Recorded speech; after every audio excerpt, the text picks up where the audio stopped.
Ndachekutanga ndakafondera vazambuko saka nhau takatoikurukura pamwe chete nazambuko taona kuti kuinangisa kumapurisa azviite asi tikatanga taitaura nezvayo tikanzwisisana tikanzwa umbowo hunotaurana vaviri saka zvataurika kudaro nyaya yakataurika chava here akamboita vanike sekuti aita vanike sekuti ane matauri aita kunga asingaziye mhosva asi mukufamba kwenguva vakutaurirana iye chava here aitaura achitaura kumuzukuru wangu aiti ndinofanirwa kukutsvangira kwakunogara kwaunenge uchigara uri kana uri mukadzi wangu saka mashoko iwayo vakapupura saka vapupura mashoko vakapupura iwayo takaona kuti aiwa nyaya isu taitaura hedu sevanhu tichida kunzwisisa umbowo uripo kuona kuti vaviri ava vanozivana nekuti kuzoona munhu oronga kuti ndokutsvangira pekugara kuratidza kuti munhu unenge uchimuda saka zvaita zvemutoo iwoyo takazoona kuti aiwa nyaya hatiipedzi tega nyaya ndeyekwamambo nekuti ndo yenu yenyika ndokusaka yakazoya kuno chavera nawe iri kutaurwei pamusoro yemambo chavera uneri ndinoera Ngara uri maposa Wangu yes Wangu pamusoro yemambo handisati ndambouya kuno sorry mambo ndakadanwawo musi wa mate ndane 42 ehe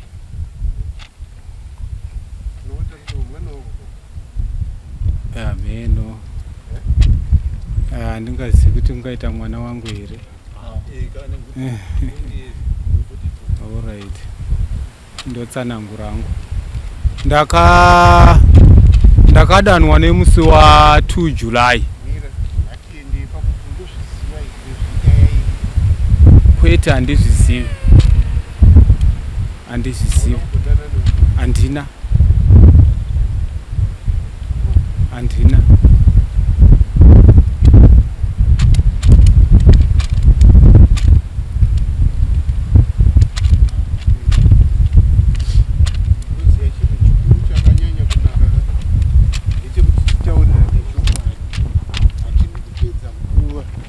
andiwanzwa tichibvunza wemakore ake uyu taida kuona kuti pane mhosva here pakupa kwawakaita mimba nobva taona kuti nezera rake mhosva haisisipo handiti kana makawirirana ndopataida kutangira tichienda mberi zvino ukada kuti tidzosera shure hazvitibatsiri tongoda kuti ungotitaurira chokwadi topinda munyaya iripo toziva taakuita zvipi ende kana wakadai unenge wekwamwazha kana uchisunga iyo usina tai handiti uri wekwamwazha vanhu vanonamata tinongotarisira kuti vanotitaurira chokwadi saka usati ndakazonzai ndikanzai toda kuziva unozviziva here kana kuti hauzvizivi nekuti kana usingazvizivi panoita matano ekuti kana kuti hauzvizivi dare hari kumanikidzi hawakumanikidzi mazuva ano kunoendwa kuDNA kundotorwa ropa reuyu nerako zvino kana wambotambisira nguva dare zvozonobuda zvichinzi ndezvako hazvizotiitiri zvakanaka zvikuru sei kusaidhi kwako taurako ndichatsanangura hangu kufamba kwaita nyaya ndakadanwa nemusi wa 2 July vazambuko vasvika zvikanzi vakasvika kuzuva rodoka vachibva vasvika zvikanzi vakasvika vakati fortunate unomuziva here ndikati fortunate upi zvikanzi wekwabara masimba ndikati ndinomuziva tinosangana pachikoro achitora mwana mudiki weECD ndichitorawo wangu zvikanzi kwaita nyaya yekuti musikana uyu ane pamuviri paainapo saka vanabara masimba vati uya tisangane titaurirane ndikati riiniko mashura akadai zvikanzi hanzi mangwana ndikati zvakanaka wazambuko, muedza uipa muti, tinoenda tonotaurirana tonzwa kuti nyaya yakamira sekudii.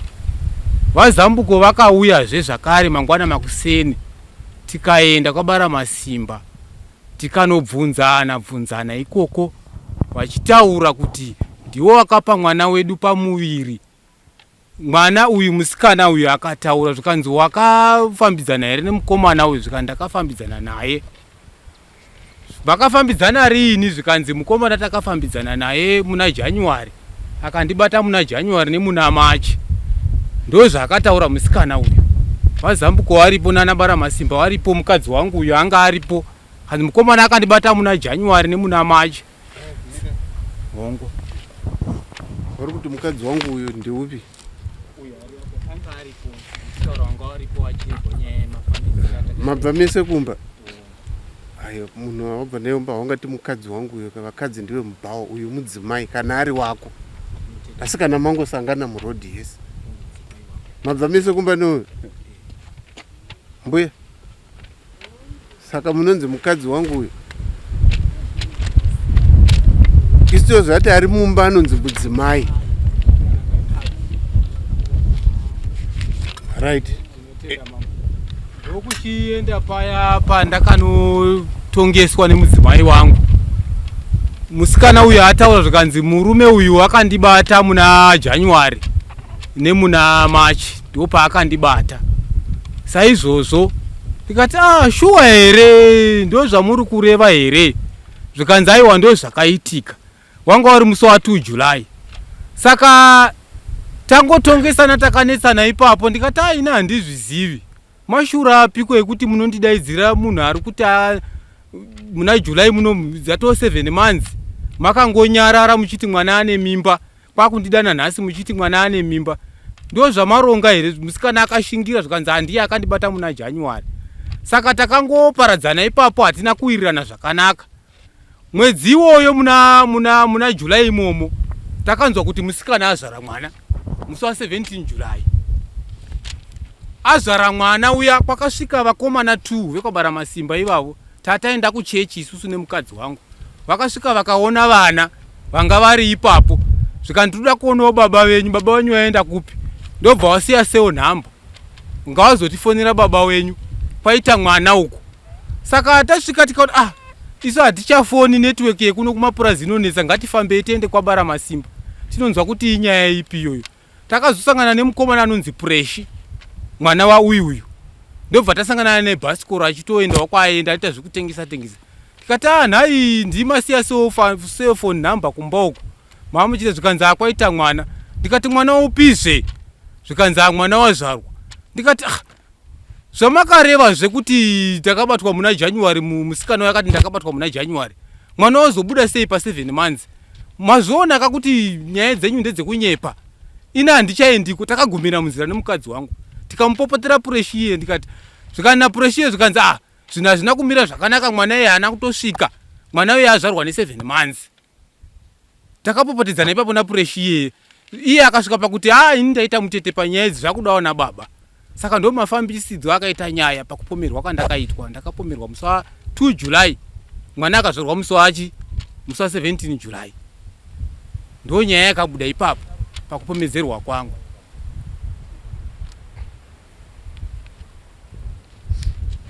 Saka iwe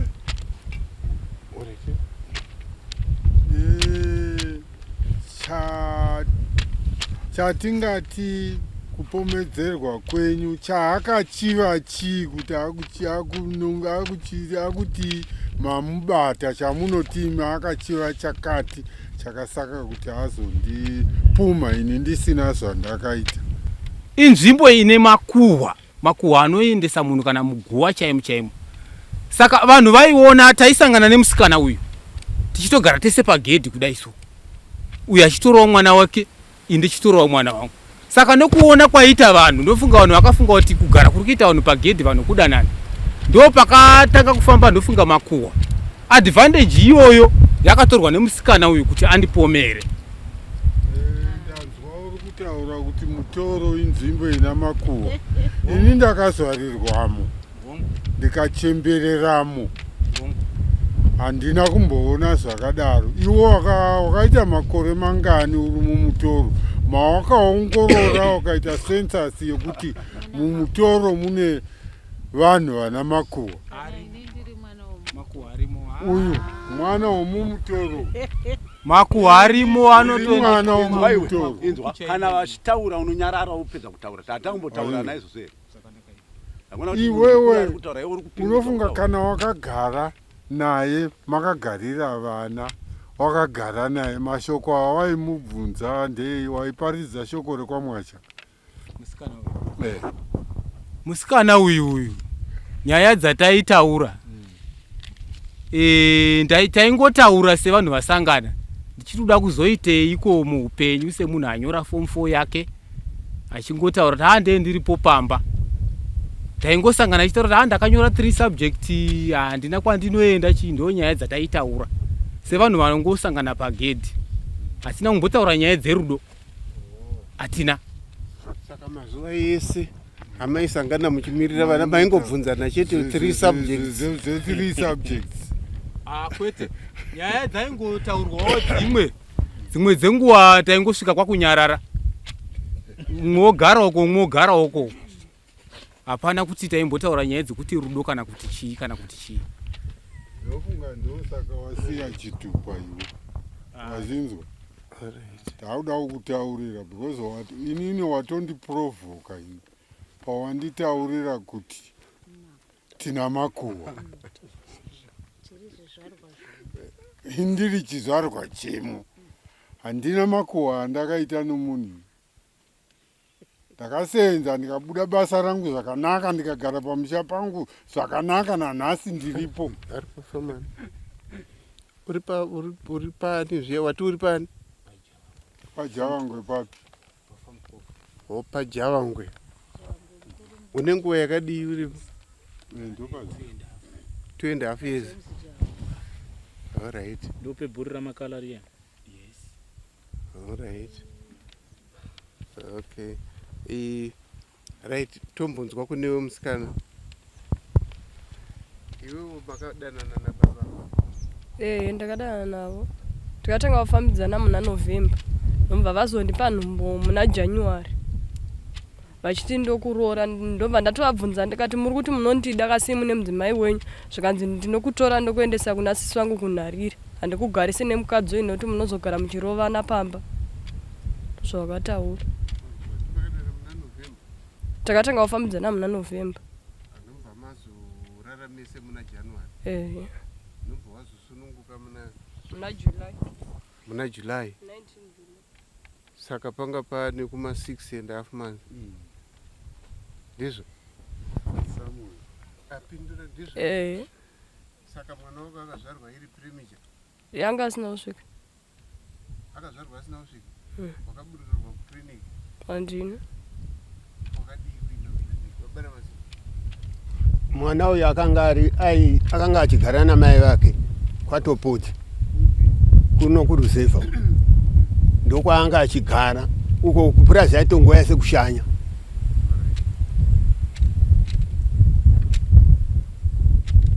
Saka akazvarwa ane mwedzi isinokwana akubarira mumba? Mumba? Kudondo? Taura chokwadi.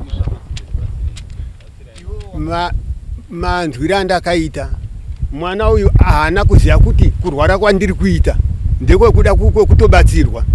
Saka aitoti regai ndienda kune vanonamata navo ndinonamatirwa. Saka ari mukufamba kudaro ndopazvakangoitikira. Zvakazonakira ndekuti paive padhuze nepane vakati kurei mai mbuya ndototi mbuya. Saka mbuya ivavo ndo vakazonzwa nezvazvo ndo vakatozita kuti mwana uyu muzukuru wangu abatsirwa. Pane pakasiyana-siyana Ndizvo. asi itsika yemapositori kuti vanogarirepo kuchokudondo. Izvo tinozviziva, musade kunatsurudza chinhu chisiri icho. Asi itsika yemapositori ndonyaya tichiri kunesana nevanhu vechipositori kuti munhu ngaasunungukire muchipatara. Handiti Zvino munhu anosunungukira mudondo osununguka premature haina kuonekwa, haina kupinda muchipatara. Iye zvinoone mabirth records here. Ndandauya nekadhi chete bhuku ndandarisei. Rekukliniki? Ndarikanga. Wane birth record? Zvazvinoita kana uchiti makadanana nevanhu hatigoni kuvamanikidza kana vachiti hatina kudanana. Mazuva ano kunoitwa zvatitaura izvozvo. Kunotorwa ropa, munoenda ma-DNA test, motestwa, vakutora matete zvinotongobuda. Saka manzwa tichibvunza baba wavo kuti zviri nani kungotaura chokwadi tisati tamboenda kupi kumwe kwese uko. Hatigoni kumanikidza kuti ndivo vakazviita, ivo vachiti handisini. Iwe tokuti taura mumwe munhu, hauna mumwe mukomana wakambodana naye? Ndakadana naye kumashure ndambobvira handi panhumbu noti ivo pandakatanga kudana pavakavata nenika ndichangovata navo ndakapedza wiki kuita weti ndichirwadziwa. Ndakapedza wiki rechi2 ndobva ndatanga kutorwadziwa negumbo. Mama ndombva andibvunza zvikanzi iwewo mafambira uri kuita chii chiri kuitika pauri? Ndakati gumbo rangu riri kurwadza. Zvikanzi hauna nhumbu here? Ndakati handina, ndichitongonyara kuvaudza kuti vaitondipopotera vakandirova.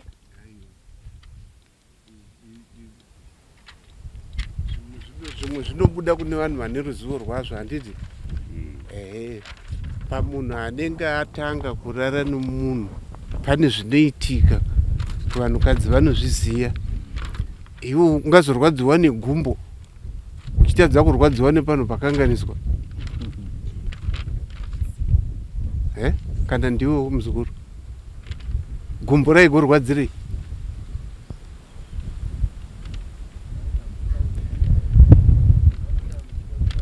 Tinoda kuti tibatsirane newe. Tikatarisa zera ravo tiri kutonzwa tsitsi chaizvo zvauri izvi, nokuti mwana akabata mumwe mwana. Iye zvino unogona kuriitira mwana. Tikatarisa kana zvauri izvi hazvina kana utano pamunhu anomwisa neane mwana.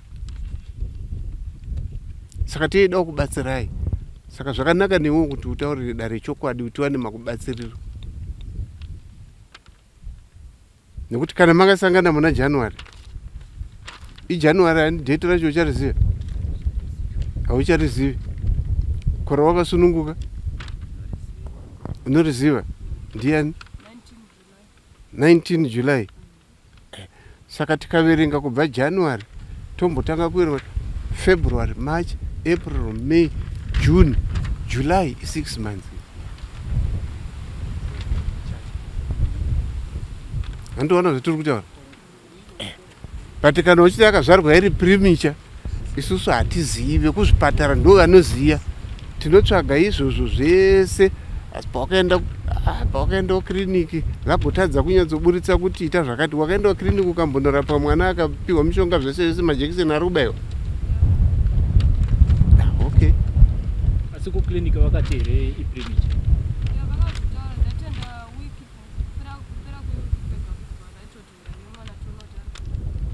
Kuti pane pakainyora kana asiri kukura tobva tenda tokudaritsa mberi. Ndakapedza mwedzi ndichingoenda chete achitonooneka kuti ari kugaina here, vachitotiita zvekusvinira mukaka muchigaba uchimunhumwisa nokuti shaya dzakasadza simba. Zvekuti kumutoro kukatovhunzwa vanopupura kuti mwana uyu akazvarwa iri premature? Ndokwandaitoenda naye.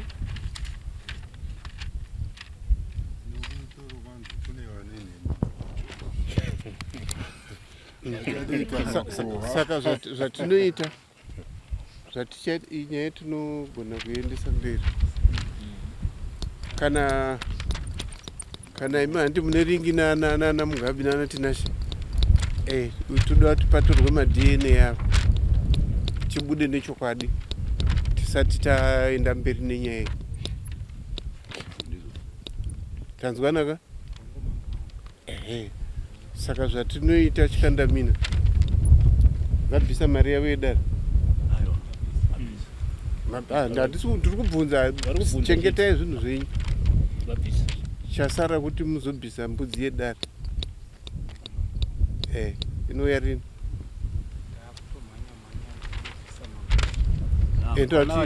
Inouya rini? Tiri kukubvunzai mimi nekuti inenge ichidiwa. Nyaya yenyu ichaenda mberi. tichatsvaga vanotora ropa handitika kuitira kuti tiwane chokwadi chenyaya. Mazuva ano matare asi ekungoti une mhosva nekuti wakarara nemwana womunhu. Toda kuti pabude chokwadi totaura zvinhu tiine umboo hwezvatiri kutaura. Toda chitupa chenyu. Chitupa chako tinozochida. Kombe namba dzamatipa kuno kune Waturi kuuya nayo rini mbudzi yeda? Kana usina pasina mbudzi unouya $40. Kana uinayo umbwa kwatipa hako izvozvi mai vauya nayo? Izvozvi handina 415 ndouya nayo. 15 October.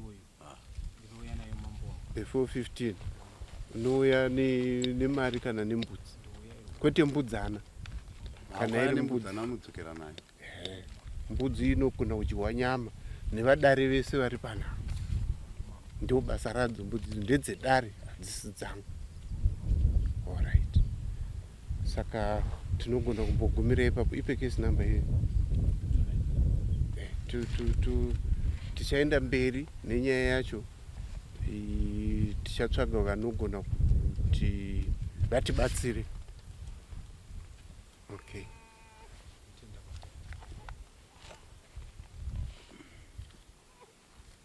Adi kuenda nemwana pane nani pane kamitambo.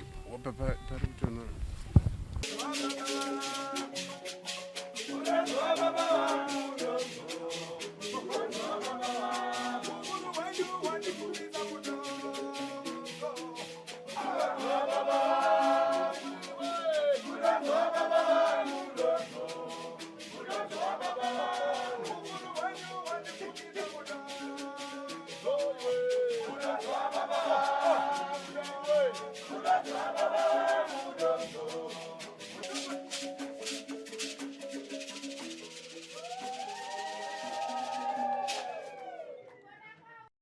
For these and more stories, tune in to Zim Newsbeat TV with Robert Tafumani.